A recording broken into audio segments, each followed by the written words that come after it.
Kicking back, relaxing with a glass of wine. It's a simple pleasure a lot of folks enjoy on a regular basis. And there are more than 10,000 wineries in the U.S., but only about 550 of them are owned by women. And here in Florida, a woman in St. Petersburg is the first black female in the state to own one. News 6's Amanda Castro spoke to the owner about the rich family history of Mimosa wines and how she hopes she's paving the way for other black women with a passion for wine. Your family story plays a huge role in the Mimosa wine. Mimosa is inspired by our family's first mermaid. Her name was Celestine Loisette. She was a Black Haitian woman, and this is the late 1700s. She met and married a white Frenchman. His name was Philippe, and they got married, and then shortly after, they moved to Charleston, South Carolina. Philippe, unfortunately, had to protect his family from being sold into the slave trade, because his wife was Black and his children were mixed.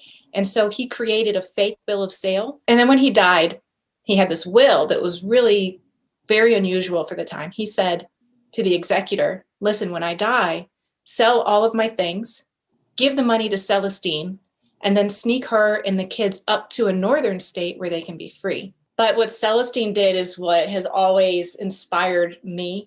She told the executor, no, I don't want to leave. So she convinces the executor to create a legal structure that allows herself and the kids to remain in Charleston as free people of color.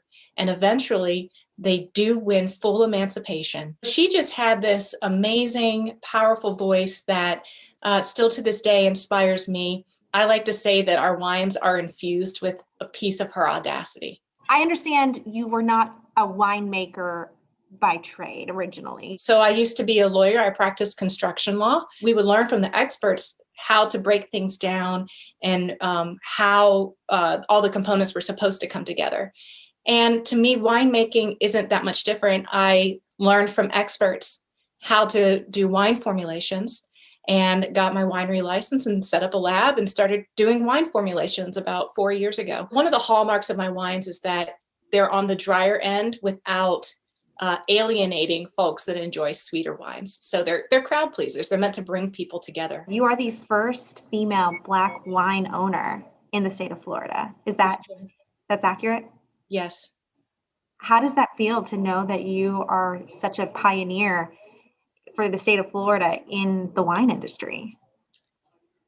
It's exciting on one hand to be the first at something, but then it's also, I don't want to be the last. So I feel a real sense of responsibility to make sure that we have programs in place and that we're supporting organizations that help cultivate more folks, more ladies of color to get into the wine industry. I can tell that you're very passionate about this. What would you want to share to other viewers, whether it's the wine industry or some other passion of theirs?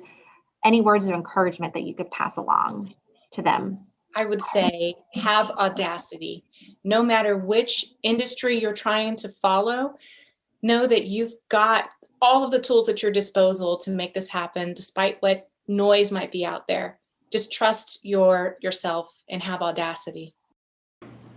That's a great story. And to learn more about Mimosa wines or events they put on from time to time, we have all of that linked on our website. You can find the story now on clickorlando.com/Women's History Month. I mean, I'm all game for a taste of that. I'd love a little audacity in my wine, right? We all need that.